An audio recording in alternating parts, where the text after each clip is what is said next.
Students, मेरा नाम मोहम्मद अकील है। मैं आपका केमिस्ट्री का टीचर। हमारा आज का टॉपिक है बॉइलिंग पॉइंट।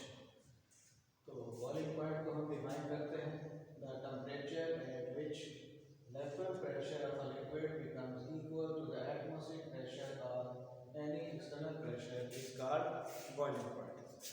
इससे पहले आप दो टॉपिक पढ़ चुके हैं जो इससे बहुत ज़्यादा रिलेटेड हैं। पहला था इवेपोरेशन, जिसमें हम कहते हैं कि जो लिक्विड्स हैं वो हर वक्त जो है इवेपोरेट करते रहते हैं। और दूसरा हमने पढ़ा था कि ये वेपर प्रेशर, यानी कि जब ये वेपर जो है लिक्विड की सरफेस के ऊपर जमा हो जाते हैं तो ये उसके ऊपर दबाव डालते हैं, उसके ऊपर प्रेशर डालते हैं। अब हम उससे एक स्टेप और आगे की बात करें कि ऐसा टेम्परेचर जिस पर ये जो वेपर जो है वो प्रेशर डाल रहे हैं लिक्विड की सरफेस के ऊपर, ये वाला प्रेशर जब एक्सटर्नल प्रेशर के इक्वल हो जाता है, ठीक है जी, तो हम उसको बॉइलिंग पॉइंट कहते हैं। हम एक बार फिर डिफाइन कर लेते हैं the temperature at which the vapour pressure of liquid becomes equal to the atmospheric pressure और एनी एक्सटर्नल प्रेशर। तो इस चैप्टर में बेटा आपने स्टैंडर्ड एटमॉस्फेरिक प्रेशर भी पढ़ा है जो होता है 760 मिलीमीटर Hg। तो ये वेपर जो इकट्ठे होकर लिक्विड की सरफेस पे प्रेशर डाल रहे हैं, दबाव डाल रहे हैं, वो 760 मिलीमीटर Hg जिस टेम्परेचर पे हो जाएगा, या हमने आर्टिफिशियली कोई प्रेशर क्रिएट किया है वो 760 मिलीमीटर जो स्टैंडर्ड एटमॉस्फेरिक प्रेशर है उसके इक्वल हो जाएगा, तो लिक्विड जो है वो बॉयल करने लगेगा। हमारे पास इसकी 3 एग्जांपल्स हैं। हम देखते हैं कि एक पहला लिक्विड है इथाइल ईथर। इथाइल ईथर इसका 0 डिग्री सेल्सियस पे जो वेपर प्रेशर है वो 200 mmHg होता है। सिर्फ 0 डिग्री सेल्सियस पर भी इसका वेपर प्रेशर 200 मिलीमीटर Hg होता है। और इसके मुकाबले में अल्कोहल का जो है वो 0 डिग्री सेल्सियस पर 25 मिलीमीटर जो है Hg होता है, और उसके मुकाबले में वाटर का जो है वो 0 डिग्री सेल्सियस पर सिर्फ 5 मिलीमीटर Hg होता है।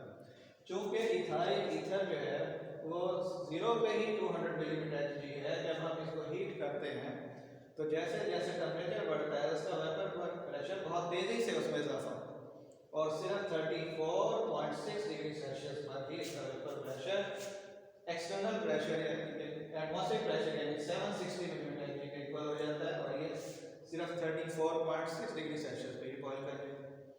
उसके मुकाबले में अल्कोहल जो है ये जब इसको आप हीट करना शुरू करते हैं तो इसका जो है वेपर प्रेशर इंक्रीज होना शुरू होता है, लेकिन इसका वेपर प्रेशर 78 डिग्री सेल्सियस पर जो है वो स्टैंडर्ड एटमॉस्फेरिक प्रेशर के इक्वल यानी 760 मिलीमीटर Hg के इक्वल होता है, तो ये 78 डिग्री पे बॉयल है। इसके मुकाबले में जो वाटर है उसको भी जब हम हीट करते हैं तो उसका भी जो है वेपर प्रेशर इंक्रीज होता है, लेकिन इसका वेपर प्रेशर बाकी दोनों लिक्विड्स के निस्बत उसमें जो इंक्रीज है वो स्लो, और 100 डिग्री सेल्सियस जब टेम्परेचर पहुंचता है तब जाकर जो है उसका जो वेपर प्रेशर है वो 760 मिलीमीटर Hg जो कि स्टैंडर्ड एटमॉस्फेरिक प्रेशर उसके इक्वल होता है, इसलिए वाटर जो है वो 100 डिग्री सेल्सियस पर जाकर बॉयल करता है। एक और चीज़ यहाँ पे नोट करनी है कि जब बॉइलिंग पॉइंट करीब आता है तो उसमें जो है टेम्परेचर में इजाफा तेज़ी से होता है। इसका दूसरा हिस्सा हम देख लेते हैं कि जो बॉइलिंग पॉइंट है वो कुछ अवामिल के ऊपर, कुछ फैक्टर्स के ऊपर डिपेंड करता है। इनमें से सबसे पहला जो फैक्टर है वो है नेचर ऑफ लिक्विड। नेचर की जब हम बात करते हैं तो इसमें दो चीज़ें आ जाती हैं कि आया वो लिक्विड जो है वो पोलर है या नॉन पोलर है। अगर पोलर होगा तो जाहिर है उसके पार्टिकल, उसके मॉलिक्यूल्स के दरमियान जो है इंटरमॉलिक्यूलर फोर्सेस स्ट्रांग होंगी, और नॉन पोलर है तो फिर वीक होगी। तो लिहाजा जो पोलर लिक्विड्स हैं उनका जो है बॉइलिंग पॉइंट हाई होता है, क्योंकि they have difficulty to evaporate, क्योंकि उनके मॉलिक्यूल्स के दरमियान जो है वो फोर्सेस स्ट्रांग होती हैं, तो वो आसानी से एक दूसरे से अलग नहीं होते और काफ़ी हाई टेम्परेचर पर जाकर जो है वो वेपर में तब्दील होते हैं, इसलिए इनका वेपर प्रेशर जो है वो कम होगा नॉन पोलर की निस्बत। नॉन पोलर लिक्विड जो है वो जल्दी जो है ऑपरेट कर जाते हैं और उनका वेपर प्रेशर जो है वो ज़्यादा होता है। दूसरा फैक्टर है बेटा इंटरमॉलिक्यूलर फोर्सेस। तो बॉइलिंग पॉइंट का इन्हिसार जो है वो इंटरमॉलिक्यूलर फोर्सेस के ऊपर भी है कि इंटरमॉलिक्यूलर फोर्सेस जो लिक्विड की स्ट्रांग होती है तो वो जो है वेपोरेट देर से करते हैं।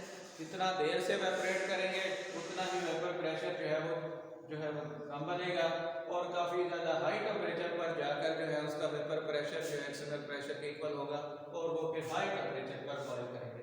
उसके मुकाबले में ऐसे लिक्विड जिनकी इंटरमॉलिक्यूलर फोर्सेस वीक होंगी उनका वेपर जो है वो जल्दी बन जाते हैं, वेपर प्रेशर जो है वो एक्सटर्नल प्रेशर के इक्वल जल्दी हो जाता है, तो उनके बॉइलिंग पॉइंट्स जो है वो लो होते हैं। तीसरा फैक्टर जिसके ऊपर बॉइलिंग पॉइंट का इन्हिसार है वो है एक्सटर्नल प्रेशर। तो एक्सटर्नल प्रेशर जो है इसका जो है बॉइलिंग पॉइंट में बहुत ज़्यादा जो है असर पड़ता है। अगर हम सी लेवल पर हैं तो बॉइलिंग पॉइंट जो है वो हर चीज़ का वो नॉर्मल होता है क्योंकि उस वक्त जो है वो एटमॉस्फेरिक प्रेशर वहाँ पर स्टैंडर्ड होता है। लेकिन जैसे जैसे हाइट तब्दील होती है तो फिर जो है वेपर प्रेशर कम होने लग जाता है, बॉइलिंग पॉइंट जो है वो भी तब्दील होने लगता है। यही वजह है कि हिली एरियाज के अंदर जो है वो लिक्विड्स का बॉइलिंग पॉइंट कम हो जाता है क्योंकि वहाँ पे वेपर प्रेशर कम होता है। तो हम जो है बॉइलिंग पॉइंट को कंट्रोल कर सकते हैं, हम जो है उसके एक्सटर्नल प्रेशर को कम ज़्यादा करके, और यही असूल जो है हम प्रेशर कुकर के अंदर इस्तेमाल करते हैं। एक्सटर्नल प्रेशर जो है उसको कम ज़्यादा करके हम लिक्विड के बॉइलिंग पॉइंट को जो है वो जो है डिस्टर्ब कर सकते हैं। तो चूँकि मैंने जिक्र किया जैसे हिली एरियाज में जो है वेपर प्रेशर कम होता है, लिहाजा वहाँ पर चीज़ें गलती नहीं है, तो वहाँ पर प्रेशर कुकर का प्रेशर जो है आर्टिफिशियली इंक्रीज़ करके बॉइलिंग पॉइंट में इजाफा किया जाता है ताकि चीज़ें गल जाएँ। तो इस तरह से बेटा हमारा आज का टॉपिक कंप्लीट हुआ। तो आपको कुछ पूछना हो तो मुझसे जो है आप मेरे पर्सनल नंबर पे जो है रब्ता कर सकते हैं और अपना व्हाट्सएप पे भी रब्ता कर सकते हैं। Thank you.